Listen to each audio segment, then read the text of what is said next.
সিলেট নগরীর প্রাণ হিসেবে পরিচিত ৩১টি ছড়া ও খাল এখন অস্তিত্ব সংকটে। প্রভাবশালী দখলদার আর পলিথিনের স্তূপে সংকুচিত হয়ে পড়েছে পানির স্বাভাবিক প্রবাহ।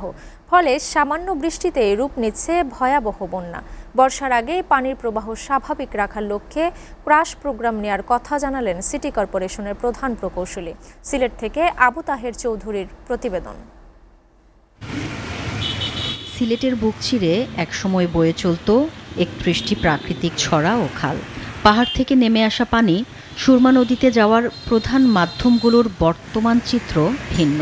মালিনীছড়া থেকে গোয়ালিছড়া সবখানেই দখলের মহোৎসব। কোথাও খালের উপর বহুতল ভবন, আবার সীমানা প্রাচীর দিয়ে রোধ করা হয়েছে পানির পথ। নগরবাসীর অভিযোগ, মাঝে মধ্যে সিটি কর্পোরেশন উচ্ছেদ চালালেও স্থায়ী সমাধান মিলছে না। বর্জ্য ব্যবস্থাপনা আর সচেতনতার অভাবে খালগুলো ময়লার ভাগাড়ে পরিণত হয়। এর চরম মূল্য দিচ্ছে বর্ষা মৌসুমে।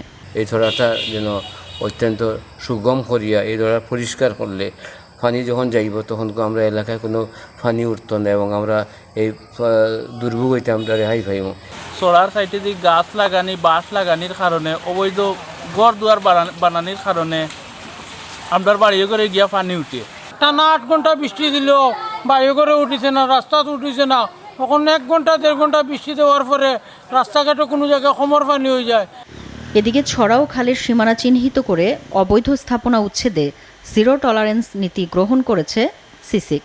বর্ষার আগেই পানির প্রবাহ স্বাভাবিক রাখার লক্ষ্যে ক্রাশ প্রোগ্রাম নেওয়ার কথা জানালেন এই কর্মকর্তা।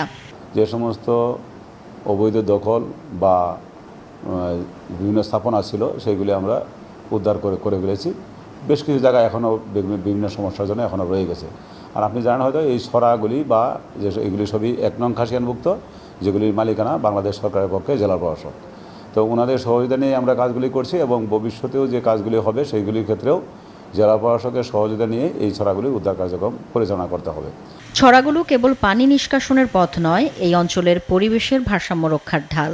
প্রশাসনের তদারকি আর জনসচেতনতা না ফিরলে বর্ষায় আবারও জলমগ্ন হওয়ার আশঙ্কায় দিন কাটবে সিলেটবাসীর। এসিটিভি নিউজ ডেস্ক।